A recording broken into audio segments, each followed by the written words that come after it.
Hello, everyone. My wife just called me and she said that my students might be worried about me. And so I should probably let them know that I'm okay, and I'm okay, along with my friends who are concerned about my safety. I'm in my hotel room right now in Baltimore, Maryland, so just outside of Washington, D.C., and I'm watching the news.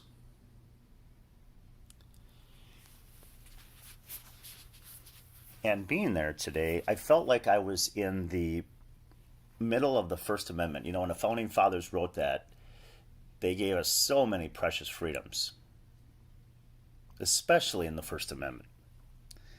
They gave us freedom of religion, and there are lots of people sharing their religious beliefs today, and freedom of speech, and of course there was the main stage, the side stages, there were people with bullhorns, there were people having conversations. Many speeches were given today. And the news media was there, national, local media. Of course, there were also people that were live streaming, so freedom of press.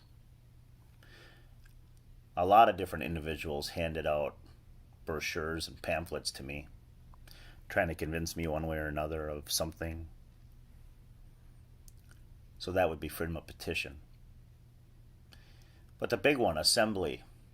The founding fathers said that assembly, it has to be done peacefully. And it was. There were a lot of people there, and it was very peaceful. And when I wanted to interview someone for my students, people were very gracious and very kind. And they were fair. And while this was mainly a Trump rally, there were also people there that were Biden supporters. And people were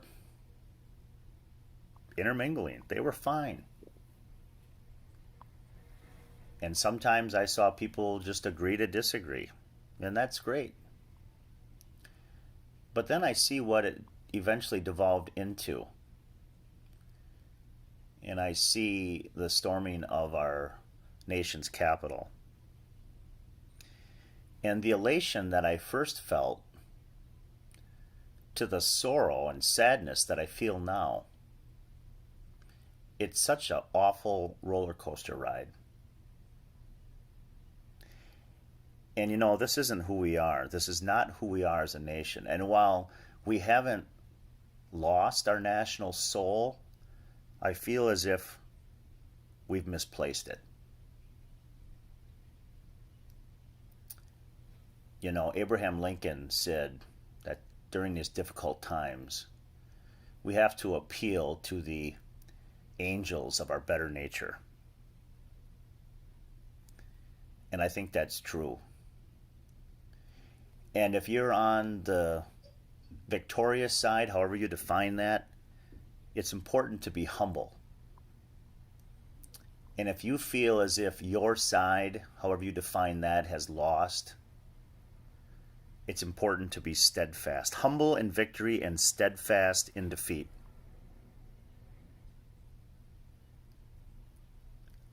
And I think it's time, instead of constantly focusing on our differences,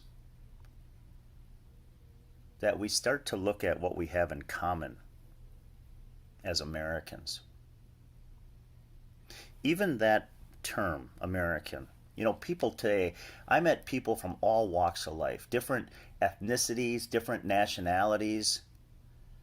It was tremendous. And yet they all share something in common, that last name, American.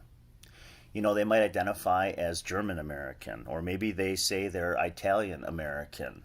Maybe they identify as being African American. Maybe they're part Italian and part Portuguese and the rest Swedish American. But we're part of a family. That's what binds us together,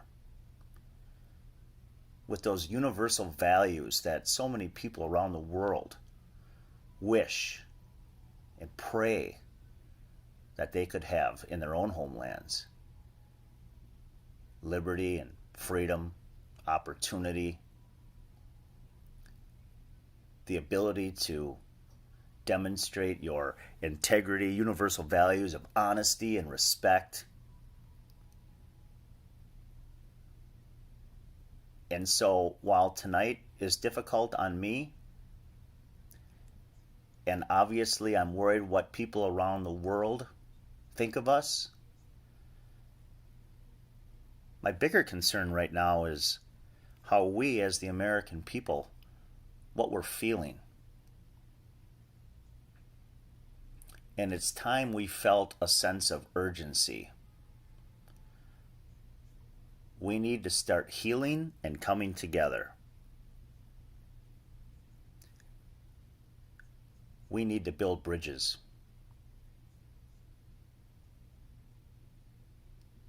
I think that's what America needs right now more than anything. We need bridge builders. We need people that see the good in others. And once we realize how blessed we are with all that we have, and we start to look at ourselves as this beautiful family, then I think we're going to move our nation in a direction that all of us can be proud of. And that one day, when our children inherit it, they'll be proud of the nation that we built together.